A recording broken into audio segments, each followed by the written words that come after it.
You must talk to Sarah. There's this amazing woman, I want you to meet her, Social Business Wales. She'll help with the structure, the right way to get set up.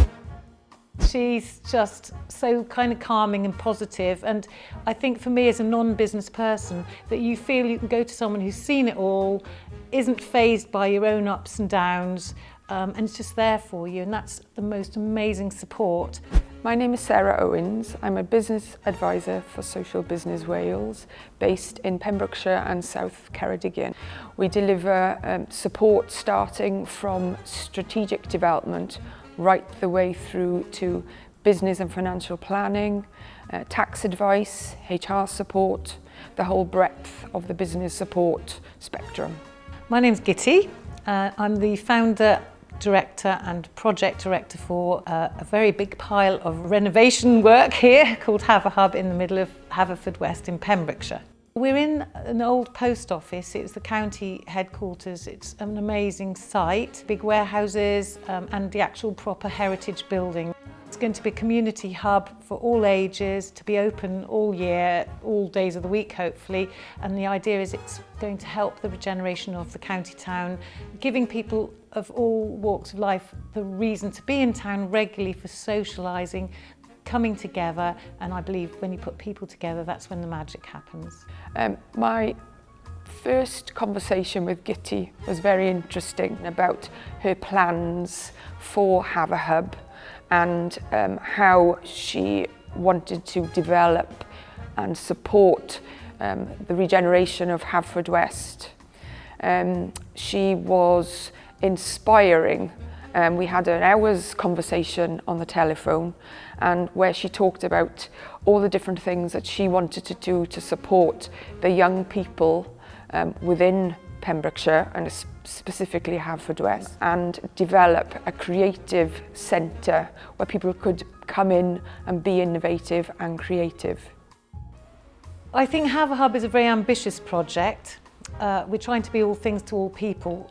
And I think because our values and the promises we've made to our funders are all to do with the community regeneration, supporting local trade as well as individuals and groups, it has to be a social business. None of us are business people with the exception of our landlord and one of our directors.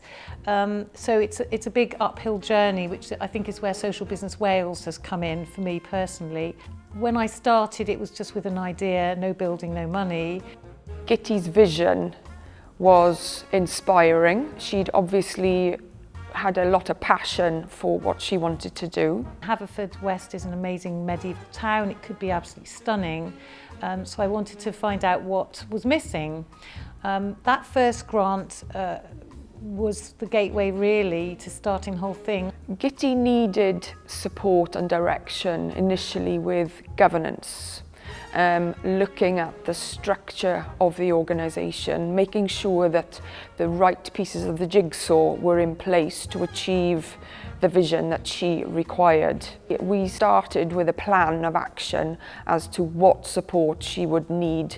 So initially we provided support to the directors, with directors training to ensure that they understood their responsibilities that they were taking on with becoming directors of HaverHub. We then looked at the strategy development that needed to be in place to take the vision of these people forward. We sat down with lots of volunteers and the directors to actually do a strategy session that would then feed into the business plan that was key as the next stage in their development. If you're a social business, it seems like an obvious thing to do to go to Social Business Wales, and I think just from our experience, the range of expertise that they're in touch with, also their track record, the length of time they've been doing it, you're going to be in a safe pair of hands. I always say that this isn't a job for me, this is a way of life, because for me, working with people like Gitty is extremely exciting, because for me it is about hearing people's views and their vision for a future of an area. And for me, the buzz is about being able to help them achieve that goal.